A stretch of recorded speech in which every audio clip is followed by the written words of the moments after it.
Okay, tribespeople, homesteaders. This is Mark coming to you from Baker's Green Acres, and I am taking up a position here in the greenhouse because it's a place where I don't get interrupted.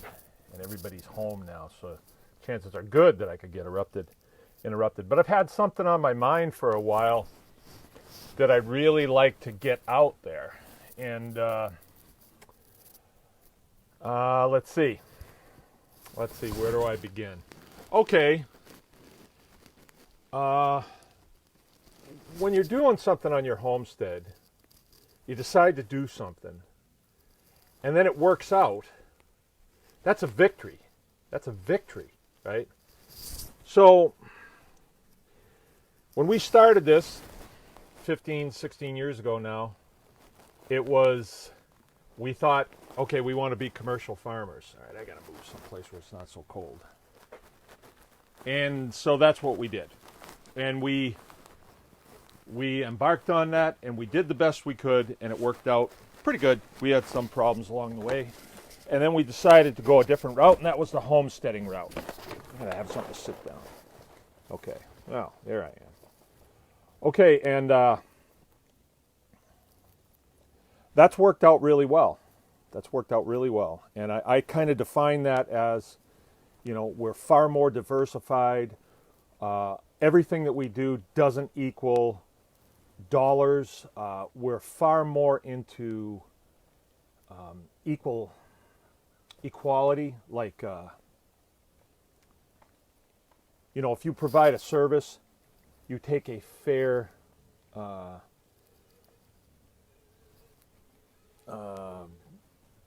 compensation, fairly compensated for what we're doing. And we have the time to do that now and everything like that. Well, we, a few years ago, decided that we'd like to focus a little bit more on the education part of things. And there's a bunch of different reasons why we've done that. And we decided to do that, and we did.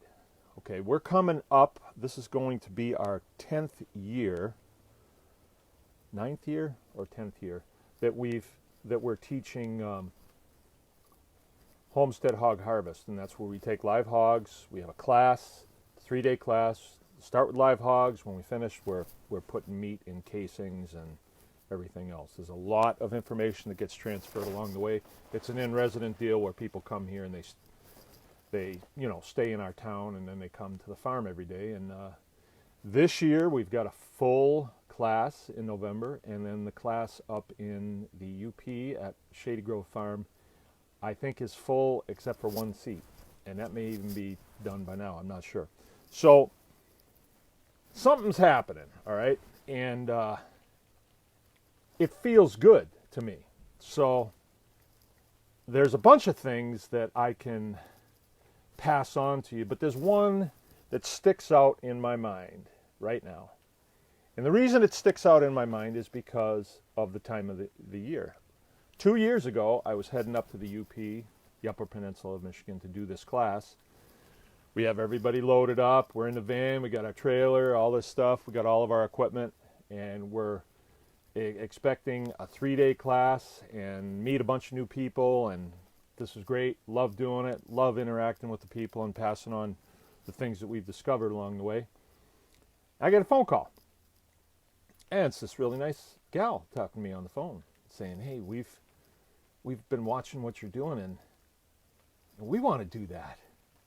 And wow, gee, I mean, I was sincerely flattered by that, right?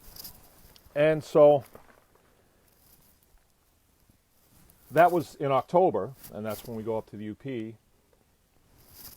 They were so into it, her and her husband. This is Steve and Alyssa Tromley. I told you I was going to make a video about them. Sort of like a case study. They were so into it that when we came back, when I get back this time, it's only going to be a week, and then we have our Homestead Hog Harvest here at Baker's Green Acres. They signed up for it. They drove out here. They attended the class. We've spoken on the phone probably 10 times. They took another class that we offered last winter. It was a a series of things that I think are important to homesteading, and they sat in through the whole class. And I've been watching them because this tribe page is really important because I get to see what people are doing. So, you know, there are times when I say, oh, the hell with this. I'm just going to do my own thing. I enjoy the hell. I don't need to pass it on to anybody else. I don't need to. But I get to see pictures of what other people are doing. Now, these two people, Steve and Alyssa, I spent 3 days with them here at the farm. They're veterans, so we had some things in common.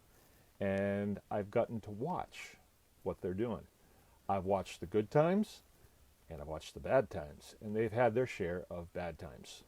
They've had flooding, they've had fire, and everything in between. Just imagine what's in between, all right? And I don't even know all of it. But every now and then, something comes up, a picture of something that they're doing. Alyssa has taken recently to making some videos, and they're really fun. You know, she's telling you what they're doing on their place. And they started with, it looks like not very much, and now they have quite a bit.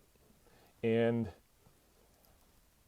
I'm going to go out on a limb here. You guys might think I'm a real jerk for saying this, but I feel a personal sense of accomplishment in this because, you know, they did kind of look to me for mentoring, and I gave them everything I had, and they're not floundering and face down under the bridge. You know, they're doing pretty good. They might not think so.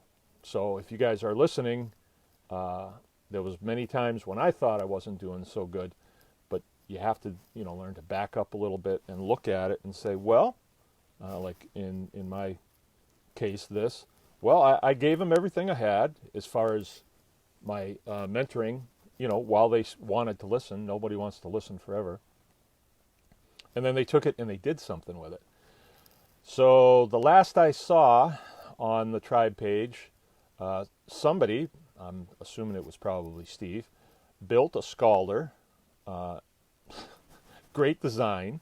I mean, I've heard of that design. This is the first I've seen that design. Looks like a propane tank up on its end, the top cut off, legs put on it, shroud put around it, and it's fired with, I couldn't tell what it was fired with, but I'm assuming it was wood. You need to put a wood stack, you need to put a smokestack on that, I bet. But and they raised pigs, they've fenced pigs, they've farrowed pigs, and now they've butchered pigs. That's a huge step. That's a huge step, and I'm proud of y'all for doing that because it's not easy. There are several people in my life right now that I've kept in contact with that have made that step, and it's a tough step, but once it's sort of like getting up over the top of Mount Everest. You start coming down the other side and you get to smell the flowers and all that stuff because it really opens up the homesteading world to you because some of us believe it's probably the toughest thing that we do. I know it is for me. Killing animals is not easy. I don't like doing it, but it has to happen if we're going to eat meat, and I am definitely going to eat meat. As a matter of fact, for lunch, I'm having green beans sautéed in mangalitsa fat, and I can't wait, you know. So this is my day. I get to work on my my hearth, doing my stonework, you know, thinking all day long about really cool things that happen on our farmstead. It's rainy day, so it's going to keep me in, and that's good because I get sucked outside. But I want you guys all to treat the tribe page as a place to gather. You know, it's like you could, if there was a way, if we had a transporter, I'm sure we will in a few years, where you can just pop over, you know, for a Sunday afternoon. And we just sit down and drink coffee and talk about some of the fun things we want to do on our homesteads and eat good food and enjoy our health and enjoy each other and just have this in common. You know, the tribe page is for people that are kind of homestead geeks, all right? You could be into snowmobiles, or like my son, you could be into fast cars and fast, you know, I used to be into a lot of that stuff. But this is where I've settled. I like this. I have good relationships with the people that I interact with. It keeps me calm. I go to bed at night thinking about what I want to do in the future. And for some reason here with the Trombleys, I'm getting the feeling like they've gotten the bug. You know, they've caught it, and they're running with it. He calls me up. I don't know if you're on here, Steve. But he calls me up a couple weeks ago. I'm doing something. And I see, oh, geez. He calls me, and they got a big problem. They got a big problem. Now, to me, it's not a big problem. But if you don't know what the answer is, it's a big problem. I remember back in those days when I was having problems like that, it was like a showstopper. It's like, we can't even, there's no way we can continue this farm. This is too, and it doesn't sound like a big problem, but they had a pig that they purchased, and the pig wasn't electric fence trained, and it was just running through the electric fence. So what do you do when you have a 400-pound animal that you can't contain? It was a big problem for Steve and Alyssa, because I am sure that it was going to terrorize them, because it is. It feels like you have hostile prisoners, you know, that are organized and trying to escape all the time and do you damage, and as soon as you walk away, they're talking about how to defeat your fence and kill you in the night. Maybe it's not that bad, but if you've ever seen the movie Chicken Run, it reminds me of that. But anyway, this was a problem that he had, and I had the solution. I know what I would have done, and I was able to communicate that. And after I got off the phone with him, I'm thinking, you know, that is the sincerest form of flattery, is seeking another person's help. You know, I guess Steve could have called anybody in the United States. He could have called the president, but he called me, and whether it worked or not, he sought my help, and I think that's really really flattering.